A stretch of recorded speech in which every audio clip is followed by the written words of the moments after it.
Yo mga idol, kamusta? Sports Talk PH nga pala. Ang Mega Showdown. Pag-usapan natin yan mga idol.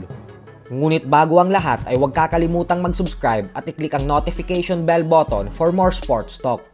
So para nga po sa mga hindi nakakaalam, ay opisyal na pong magtutuos ang current undefeated WBC Junior Welterweight World Champion Devin Haney at ang knockout artist na si Ryan Garcia sa April 20 sa Las Vegas, Nevada.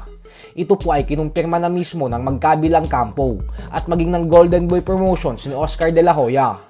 At bagamat nga po madami ng fans ang excited para sa Mega Showdown na ito, ay mas lalo pa pong nabigyan ng dahilan ang mga fans upang mas lalong abangan ang bakbakan ng dalawang bagitong superstars na ito.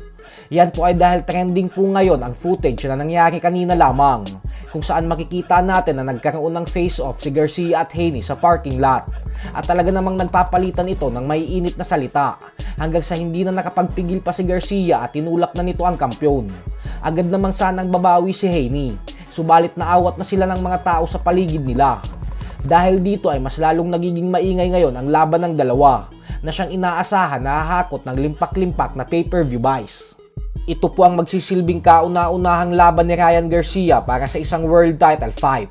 Subalit base sa mga boxing experts, ay mukhang hindi pa daw makukuha ni Garcia sa laban na ito ang kanyang matagal nang pinapangarap na maging isang ganap na world champion.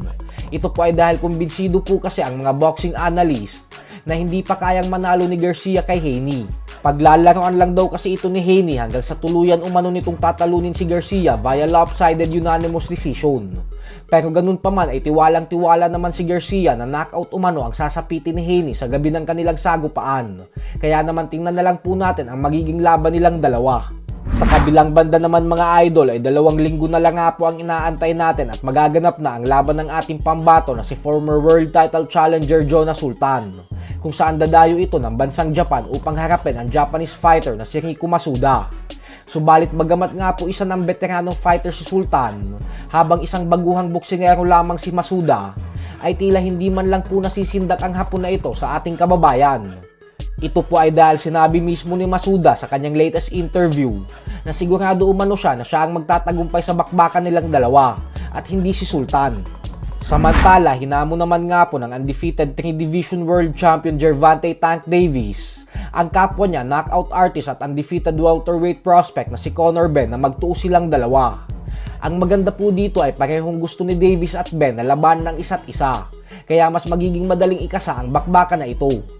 Tandaan po natin na sa 147-pound welterweight division si Conor Benn lumalaban, kaya naman malaki ang posibilidad na magtuo sila ni Davis sa isang catchweight fight sa 144 pounds. Pero ganun pa man ay mas madaming fans naman ang naniniwala na si Davis ang magtatagumpay via knockout pag natuloy ang kanilang laban.